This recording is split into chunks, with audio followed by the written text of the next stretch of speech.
De cetoacidosis diabética y estado hiperosmolar hiperglucémico.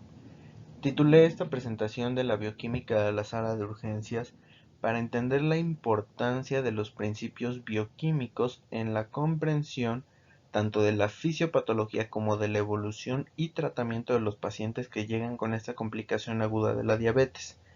Entonces vamos a darle a esta presentación un enfoque muy bioquímico que siempre va a ser el fundamento y la base para entender este tipo de patologías por la naturaleza metabólica que tienen.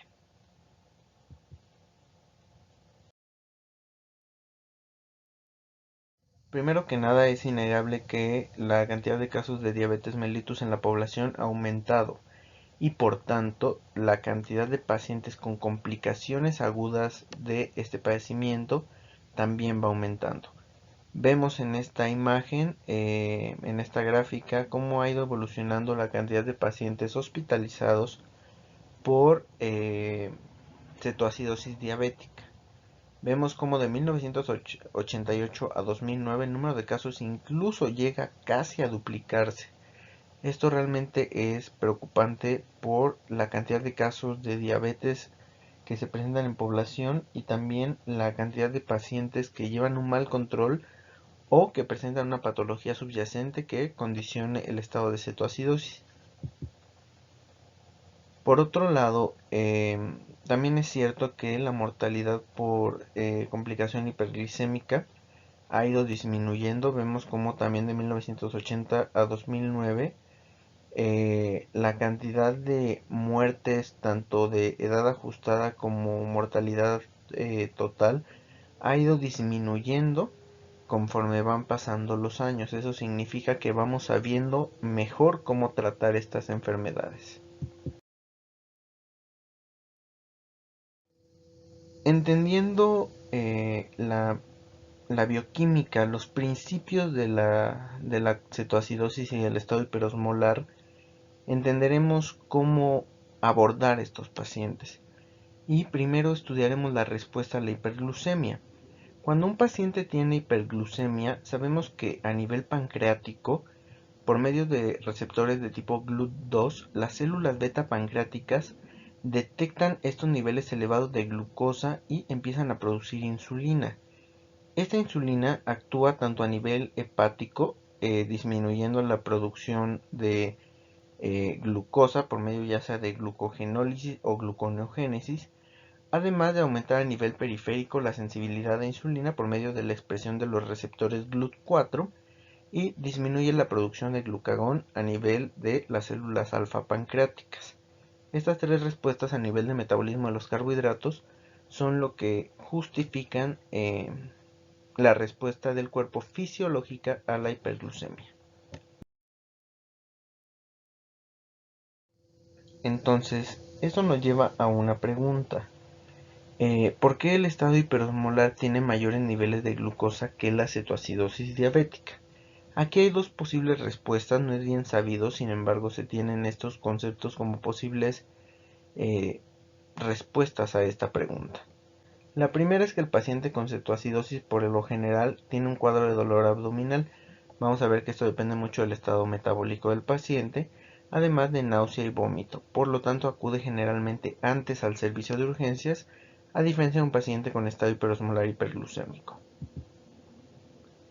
Por otro lado, el paciente con cetoacidosis diabética generalmente es más joven, por lo que su tasa de filtración glomerular es mayor y por tanto tiene más glucosuria, es decir, elimina más glucosa por orina, a diferencia del paciente con estado hiperosmolar, el cual se ha visto que generalmente se presenta en mayores de 65 años.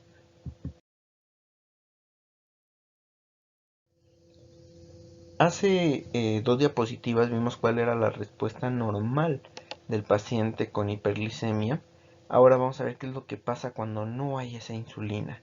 Primero que nada, a nivel hepático ocurre lo contrario, es decir, aumenta el aporte de precursores de gluconeogénesis al hígado. Segundo, hay una activación de las enzimas de esta vía metabólica.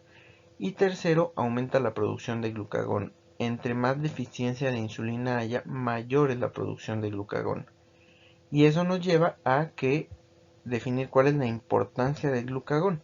Primero, entendamos dos experimentos que se hicieron. El primero, en el cual a un paciente con diabetes mellitus se le infundió somatostatina, el cual es un antagonista de la producción de insulina y glucagón, y esto llevó a una deficiencia absoluta de insulina, pero a una deficiencia también de glucagón. Esto llevó a un nivel menor de glucosa plasmática por la supresión del glucagón como enzima contrarreguladora de la vía, y por tanto explica que el glucagón es importante a la hora de la fisiopatología de las complicaciones diabéticas. Pero una evaluación a 12 horas de pacientes con pancreatectomía estudió que, es decir, en estos pacientes no había células alfa ni beta. Entonces, ¿qué es lo que pasaba? Obviamente eran deficientes de insulina per se, de base por la pancreatectomía. Pero al tener la pancreatectomía también tenían deficiencia de insulina. Entonces observaron que en un paciente con deficiencia absoluta de insulina y de glucagón, la glucosa plasmática no se eleva tanto cuando hay la pancreatectomía, es decir, cuando el paciente no tiene tantos niveles de glucagón.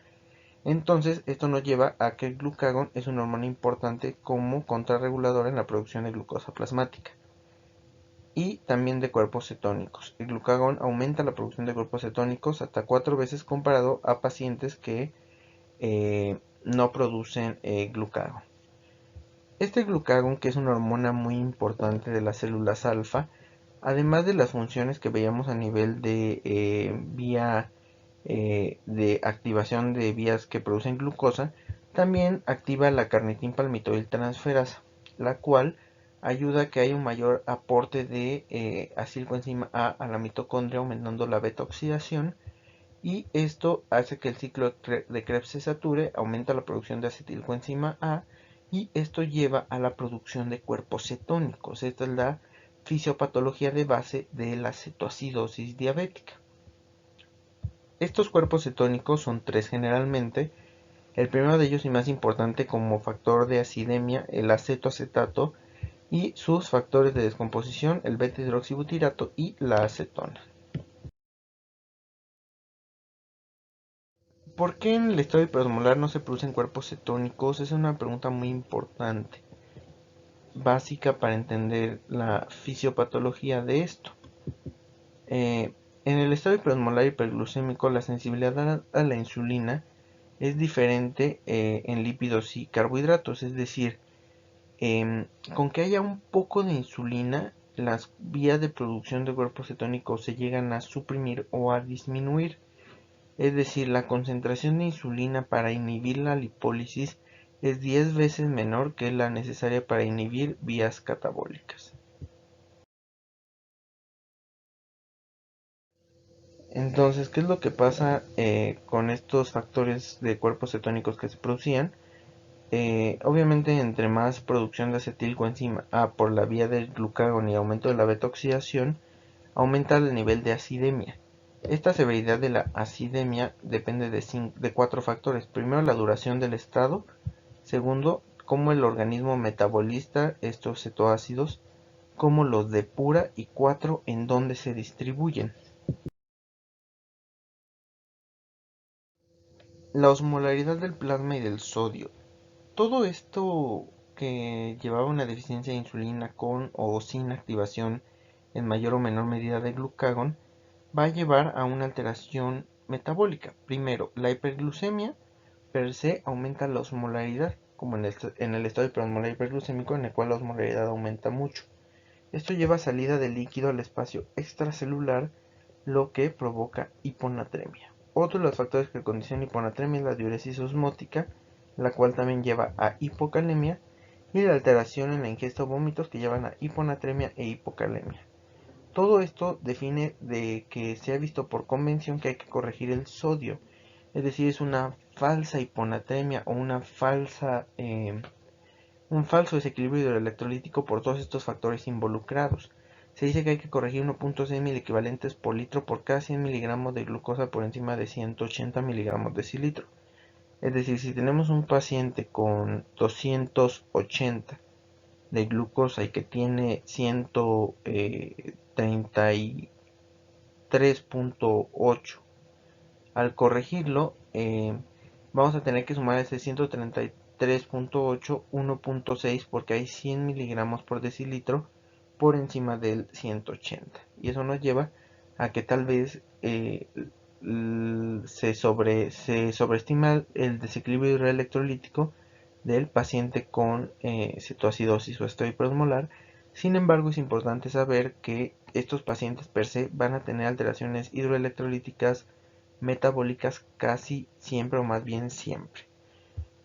Estudios sugieren que esta hiponatremia no es lineal, es decir, la corrección con 1.6 no es lineal conforme va incrementando. Incluso autores, sobre todo incluso en guías europeas, mencionaron una corrección hasta de 2.4 miliequivalentes en vez de 1.6. Y esto dice que a nivel de una hiponatremia leve, grave, realmente habla sobre el nivel de desequilibrio electrolítico cuando corriges por 2.4. Sin embargo, a pesar de que hay que corregir la hiponatremia, para el cálculo del anion gap y de la osmolaridad se debe realizar con el sodio medido, no con el sodio corregido, como veremos posteriormente para qué se debe utilizar. Los factores predisponentes. ¿Qué predispone a una cetoacidosis o a un estado hiperosmolar? Pues muchísimas cosas. Seguramente todo el Harrison de medicina interna, todo el Schwartz de cirugía pueden condicionar a cetoacidosis o estado hiperosmolar. Los más rescatables o importantes son infección, alteración en la administración de insulina, el infarto agudo del miocardio, BC, sepsis, pancreatitis, debut del paciente con diabetes mellitus 1, fármacos o inhibidores de SGLT2, los cuales son como la empaglifosina, la cual actúa inhibiendo la reabsorción de glucosa con glucosuria, lo cual promueve, tal vez como veremos posteriormente, un caso muy particular de cetoacidosis. Las manifestaciones clínicas del paciente con una complicación aguda de diabetes, una de las más importantes y que caracterizan el estado hiperosmolar hiperglucémico, es la alteración del estado de conciencia. El paciente llega confuso, estuporoso, y esto se debe por una hiperosmolaridad. A nivel de la circulación cerebral de la barrera hematoencefálica, existe un componente muy osmóticamente activo que puede llevar a alteraciones del estado de conciencia en el paciente con complicación aguda de diabetes. Pueden incluso presentar otra sintomatología como hemiparesia, menopsia o convulsiones. En el paciente diabético en coma que tiene osmolaridad normal, es importante considerar otra etiología y no estado hiperosmolar, a menos que presente un estado de cetoacidosis grave que por efectos metabólicos presente un coma de origen metabólico, pero es mucho más común en el estado hiperosmolar. El dolor abdominal es mucho más común en la cetoacidosis que en el estado hiperosmolar, y hasta un 46% de pacientes con cetoacidosis presentan este dolor abdominal. Curiosamente, este dolor abdominal se correlaciona con el grado de severidad de la acidosis metabólica, siendo que cuando el bicarbonato es menor de 5, hasta un 86% de pacientes tienen dolor abdominal, a diferencia de cuando tienen más de 15 miliequivalentes de bicarbonato, el cual solamente el 13% presentan dolor. La acidosis metabólica y el desequilibrio hidroelectrolítico llevan a un retardo en el vaciamiento gástrico e híleo, y esta sea como posible etiología de origen o factor predisponente para el desarrollo de dolor abdominal.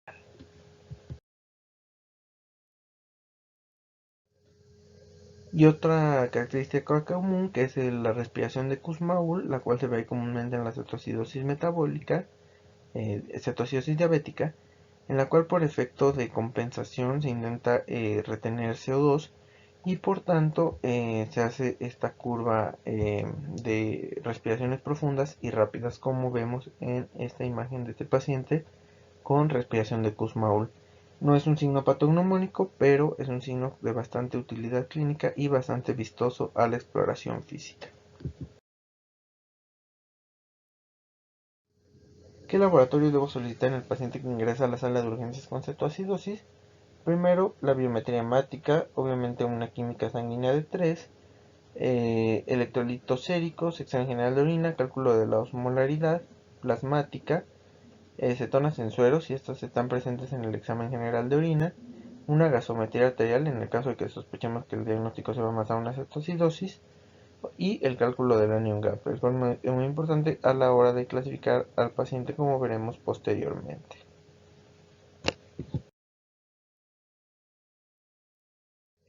¿Existe la cetoacidosis sin hiperglucemia? Esta es una pregunta muy importante y de las cosas que hacen interesante a la medicina interna y a la endocrinología, ya que uno pensaría y diría, no, obviamente la respuesta es no. Sin embargo, pues ¿qué creen? Que si lo ponemos aquí, significa que sí existe y hay condiciones específicas, que son estas cuatro, las cuales pueden llevar a un estado de cetoacidosis con glucemia normal o ligeramente elevada.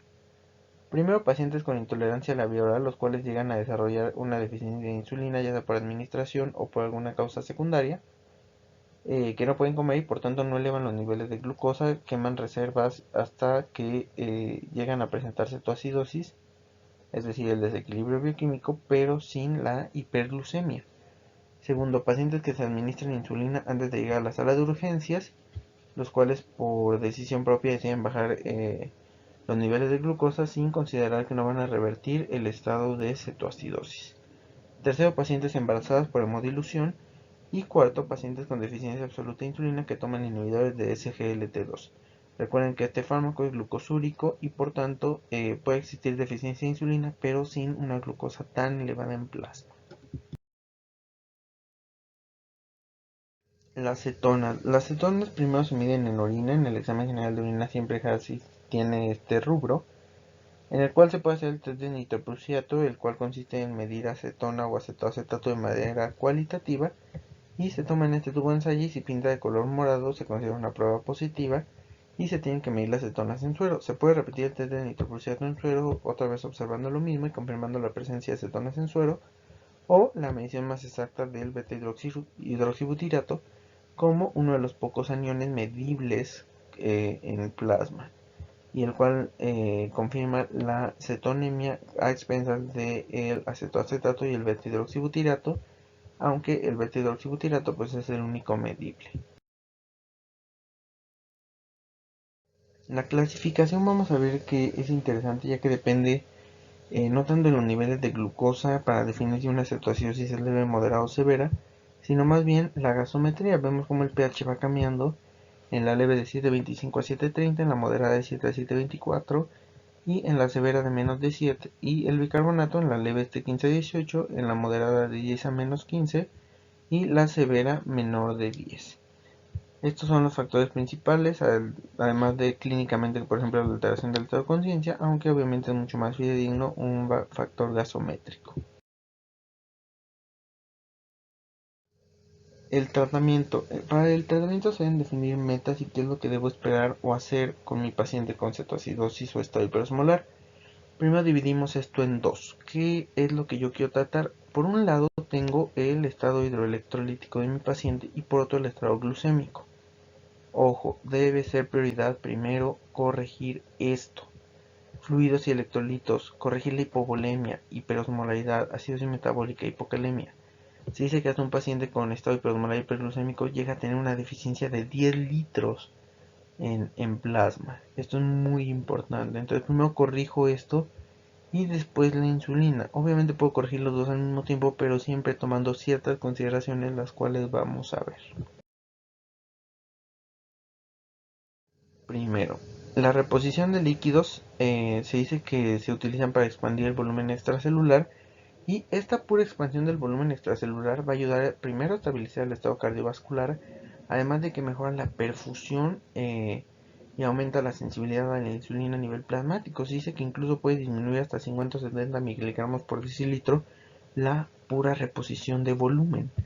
Lo primero debe ser una solución fisiológica con 0.9%, 1 litro para una hora, y en caso de deshidratación severa incluso 2 litros cada hora con un máximo de menos de 50 mililitros kilo en las primeras 4 horas. Segundo, una vez que ya empecé reponiendo líquidos a grandes volúmenes, me voy a medir el sodio corregido. Si tengo menos de 135 miliequivalentes por litro, es decir, una hiponatremia real, vamos a continuar con solución salina 0.9, 250-500 hasta restituir de adecuada manera el sodio, o hasta llegar al límite superior por cada 24, que aproximadamente es entre 10 y 12 miliequivalentes por litro. Si mi paciente tiene más de 135 miliequivalentes, continúo con una solución salina al 0.45 a 250 o 500 mililitros hora. Una vez que el paciente tiene una concentración de glucosa menor de 200 miligramos decilitro en cetoacidosis o de 250 a 300 en estado hiperosmolar, se debe cambiar la solución por solución glucosa, ya que si yo le sigo metiendo insulina, yo lo voy a llevar al efecto contrario, que es la hipoglucemia. La reposición de potasio se debe hacer siempre o casi siempre, porque nuestro paciente primero puede tener la hipocalemia por el efecto de la diuresis o del vómito que tenía inicialmente, además de que a la hora de meter la insulina es un agente que provoca que el potasio entre a las células, es decir, provoca hipocalemia la pura administración de insulina. Por tanto, si mi paciente no tiene 5.3, debo de corregir el potasio. Si tiene menos de 3.5, lo doy a una dosis de 20 a 40 miliequivalentes por hora. Y si tiene de 3 a 5.3, doy 20 a 40 miliequivalentes por cada litro de solución. Esto se hace hasta que el potasio esté entre 4 y 5 miliequivalentes por litro. La única contraindicación para administrarla es que haya una hipocalemia por el riesgo de alteraciones electrocardiográficas e incluso paro cardiorrespiratorio súbito por el efecto de la hipocalemia por la administración de insulina. Entonces, si mi paciente tiene más de 3.3 y está en condiciones de recibir insulina, se debe utilizar una insulina regular, la cual se da a dosis de bolo de 0.1 unidades kilo, seguido después de 5 minutos por una infusión 0.1 unidades kilo hora, y esto en dosis a esta desciende de 50 a 70 miligramos por decilitro cada hora los niveles de glucosa. Una vez que la glucosa está por debajo de 200 y 250 en estado hiperosmolar, la velocidad de infusión de insulina puede cambiar incluso hasta 0.02 a 0.05 coexistiendo con insulina subcutánea, como veremos posteriormente. El bicarbonato solo se administra en caso de que el paciente tenga un pH menor de 6.9 por las complicaciones metabólicas que puede tener e incluso neurológicas. La dosis es esta, 100 mil equivalentes de bicarbonato de sodio en 400 mililitros de agua estéril con 20 mil equivalentes de KCl a pasar en 2 horas. La monitorización del paciente debe realizarse por medio de glucosa plasmática cada hora y la creatinina, BUN y gasometría venosa. En caso de que el paciente presente cetoacidosis, se debe realizar cada 2 a 4 horas.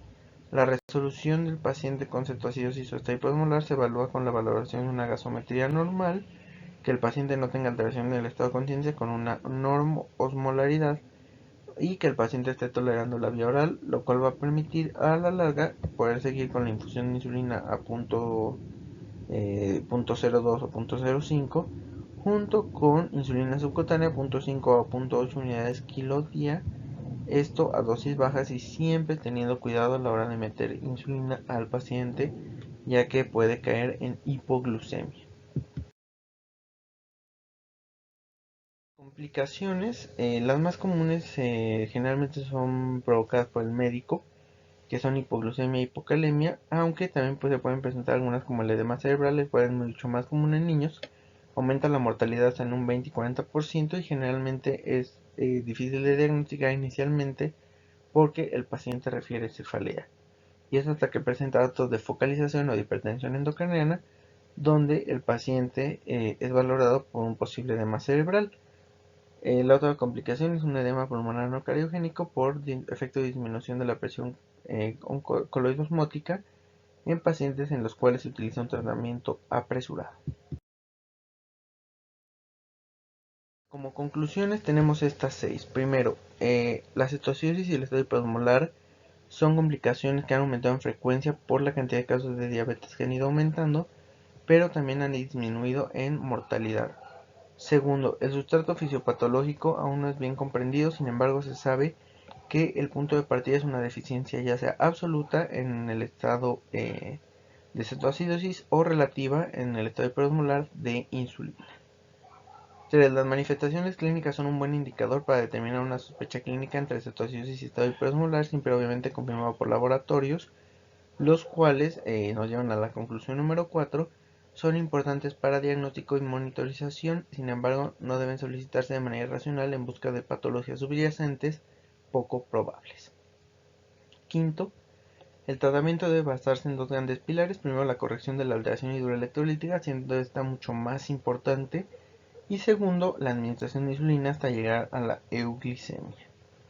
Y punto número 6, la mayor parte de complicaciones se producen por un tratamiento médico inadecuado, hipoglucemia, hipocalemia. Entonces siempre acuérdense, el potasio se debe administrar de manera adecuada en el paciente antes de la administración de insulina en caso de que lo requiera. La insulina debe manejarse con cuidado e inicialmente la prioridad es más de la alteración del estado hidroelectrolítico que la propia administración de insulina per se. Bueno, espero les haya gustado el video, siempre es un gusto estar con ustedes compartiendo este tipo de materiales y pues estamos al pendiente de cualquier cosa que puedan preguntar o necesitar. Les mando un abrazo y un beso enorme y nos estamos viendo.